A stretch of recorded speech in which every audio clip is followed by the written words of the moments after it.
Hello and welcome, this is Melskinner, and we're back with some more of the Beast and Exploration DLC of Battle Brothers, picking up right where we left off in the last video, fighting some skeletons. So far the battle has been going pretty well, and it's now time to poke a skeleton. Okay. We probably will get a good opportunity to kill that guy. Did. I will now hold in case they do, which they probably will. I'm actually very surprised they didn't come in here, because that is where there was a hole in our line.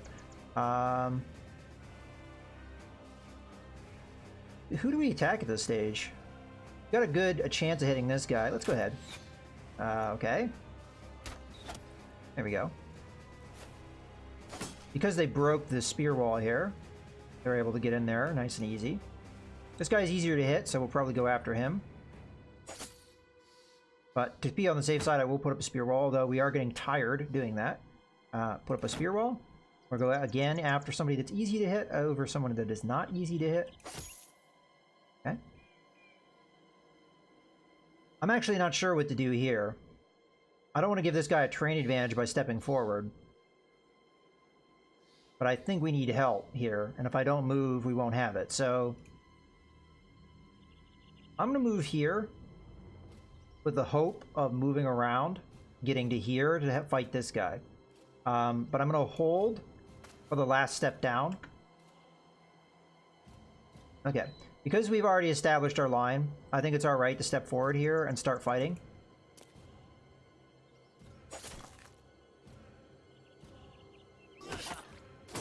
Ugh. Okay, we took a big hit there. We do have a bandage to try and patch that guy up. Smash this guy. Smash him again. Okay.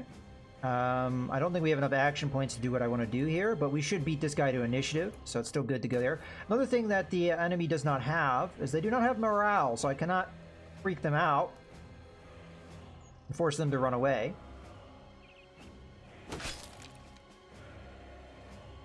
Okay, because we held our action.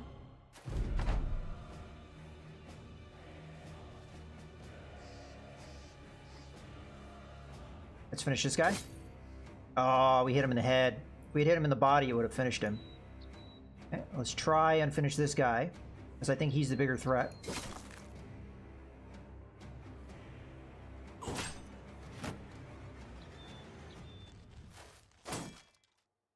Alright, fingers crossed. Oof, we got lucky there. Alright. Let's try and take this guy out. I only have a 30% chance to hit him. I'm going to go ahead and just shield wall up to be safe. Alright. This guy is really hurt. And we need to help him. But that may mean putting myself in a disadvantaged position to do so. I could shield bash this guy off the hill. Try and help him. What did the... honestly, it's the thing that is more likely to land. So I went for it.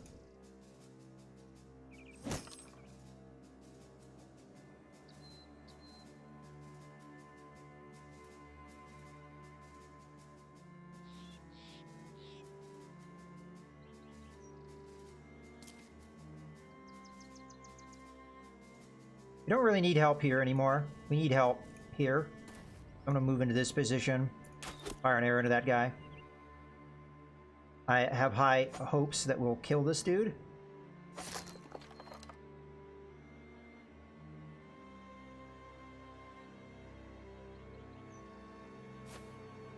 Okay. Oh, thank you. I'm bleeding here. I don't have a bandage. I don't really think I should press home, though. I should back off and allow maybe other men to get into this fight. I could repel this guy off the hill next turn with this guy, which may save me.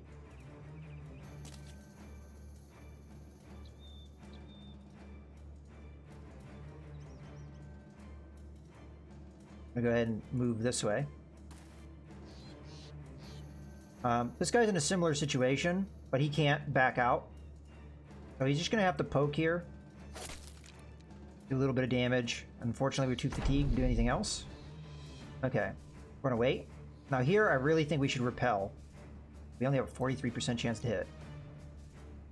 Well, I think it's the right tactical move, and it did work. It also seemingly knocked the guy down into initiative, because he was about to go. I'm going to step out.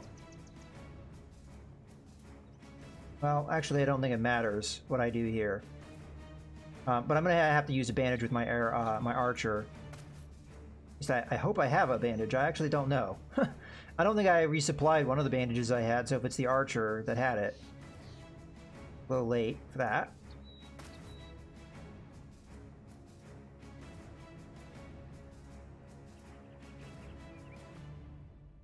This guy move along. And now we can take the high ground and prevent him from doing what he may do here. Okay. Yeah, we do have a bandage. Good. Bandage him up. Our other bloodied man is this guy. But we're not going to be able to get to him in time. So let's just move this guy back a bit. Not going to do much else for us.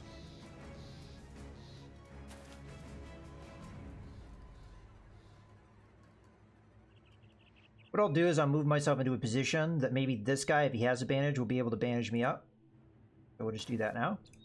Take another little bit of bleeding damage.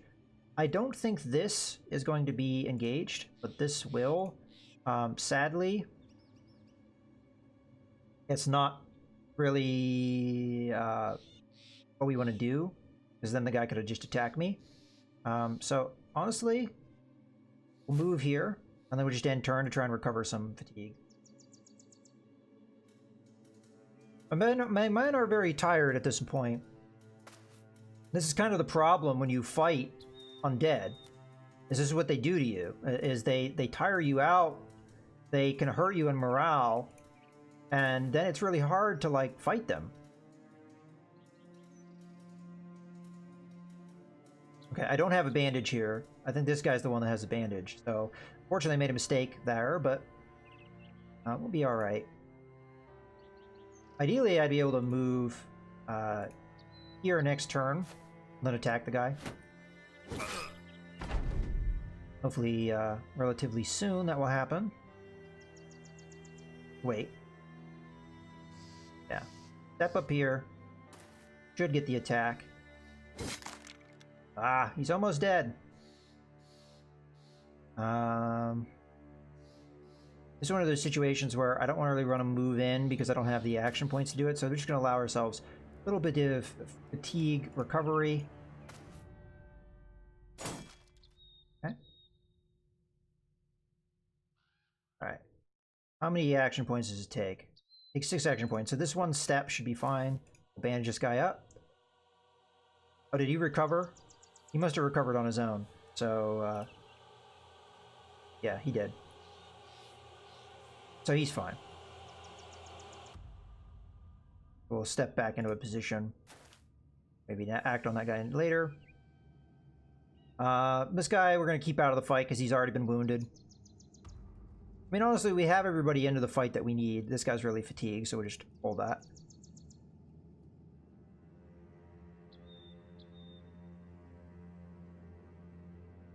Step here.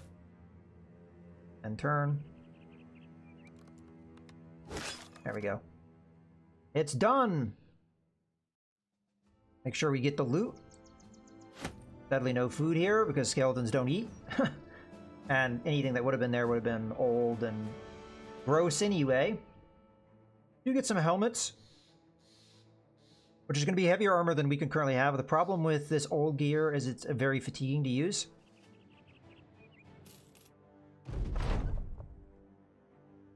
I'm not entirely sure what it was you ran into. Rupert's asked if you know what they said. Seems like they were pointing you out specifically, sir. Nodding, you tell the man you're not sure what the armored man said, but it matters not. You have the Forefathers standard, and it's time to return to Fritz the Merchant for your pay.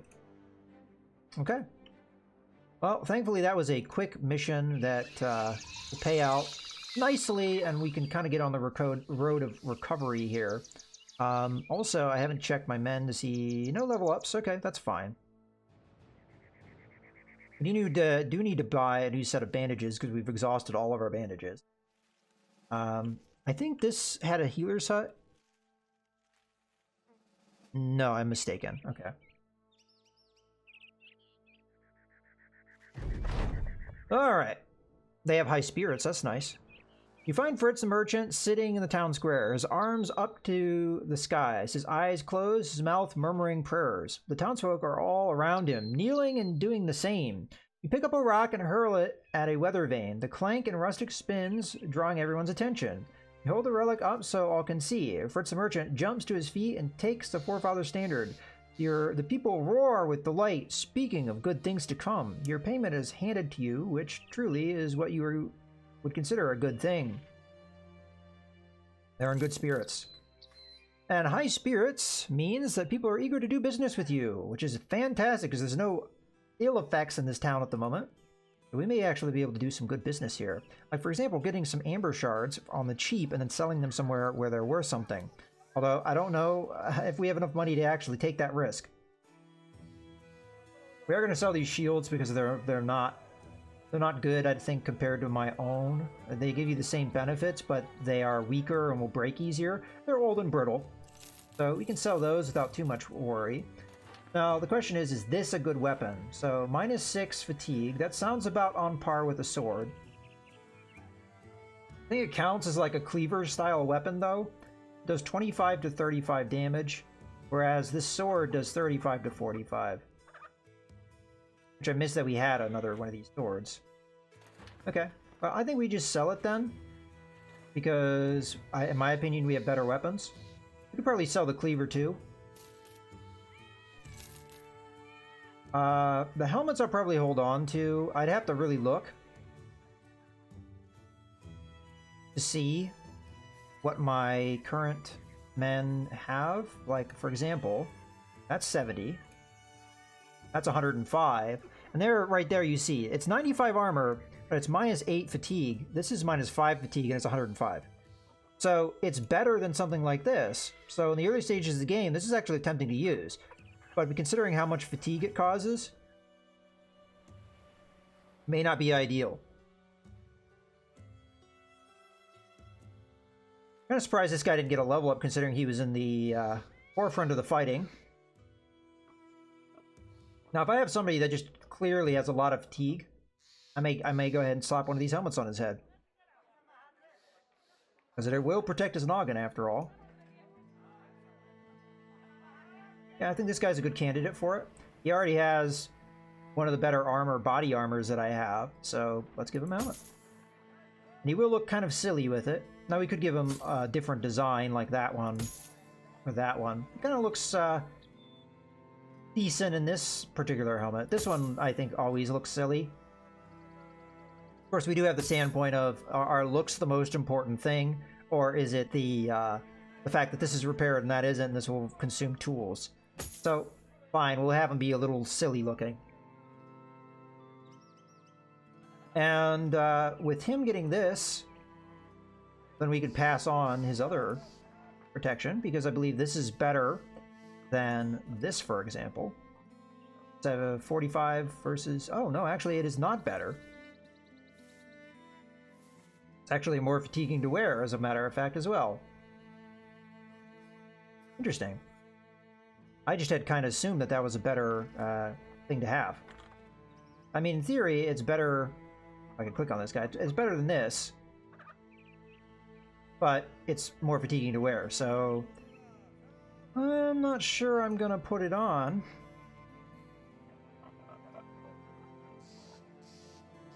What I am gonna do is that. For the meantime, that's kind of where we're at. I'm tempted to just sell the other two helmets,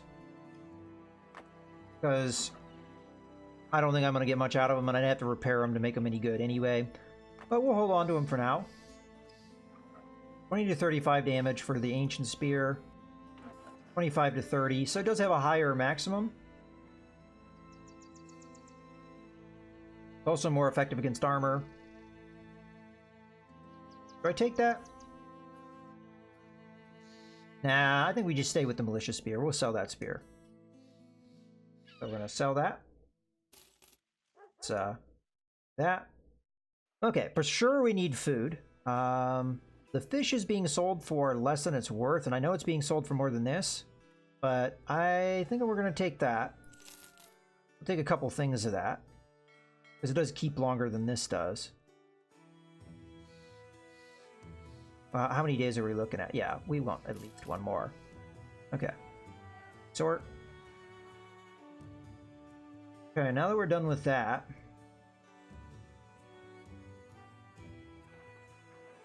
we do have a thing of bandages that's being sold for less than it's worth, so we'll grab that because we do need it. Nothing else here is really screaming out to me of something that we need to buy. We are low on medical supplies and tools, but these are both being sold for well more than they're worth, so not really a good idea for me to pick up. We don't have really any weapons or armor here I'd really want to pick up. So really it comes down to, do we want to take the risk of picking up some amber shards and hoping that we can sell them for more than they're worth? Before we do that though, let's do a little bit of looking around. Because like if the next town over has the same thing, Mushroom Grove, we're definitely not going to want to pick it up then. This is definitely where we are going to end up going, because I do want to go up this way and get to this town, I think was the location we wanted to go to. Now here is where we're going to get good healing supplies, so... And possibly with the trapper we'll have what we're looking for. Actually, I think that was the spot we wanted to go to. Well, I don't think we can't buy more than 2. But I think we take the risk and we do buy 2, because they are being sold for a little bit under what they're worth. Okay. Let's leave. I'm going to go to the... here. My archer. I'm going to go ahead and give him a bandage. I'm also going to give him a flask of the holy water, just in case we have undead. I mean... Oops. Okay, so it's like a thrown weapon. Interesting. So you almost want to have this in somebody's hand that it has to go in that hand. That's really weird. Now, I still think we should have it, just in case. But it actually may be better in the hands of, like, our polearm dudes. We do have another slot, so I guess it wouldn't hurt. This is just as a precaution. Alright, so we just need one more bandage to get to that point. Okay, let's leave. Not that far to get to the next town. I think we did the last job that was there, I'm fairly certain.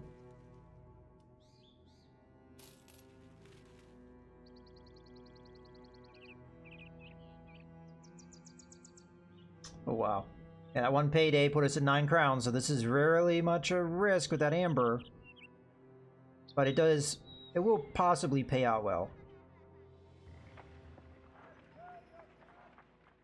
Local holiday, but ambushed trade routes. Well, let's see how this sells. Oh, it sells for well more than it's worth, so that did pay out. Good. Okay, and I'm gonna guess we have a job here. We have a 2 skull job. We have a taxidermist. For the right price, a taxidermist can create useful items from all kinds of trophies you bring him. This is one of the new things in the game. We also have men that we could hire. We have a rat catcher. A cultist. That's new. Oh, I'm not sure I want a cultist. Especially, this guy looks kind of scary. Yeah. Maybe we'll get more men, though, once we deal with this thing.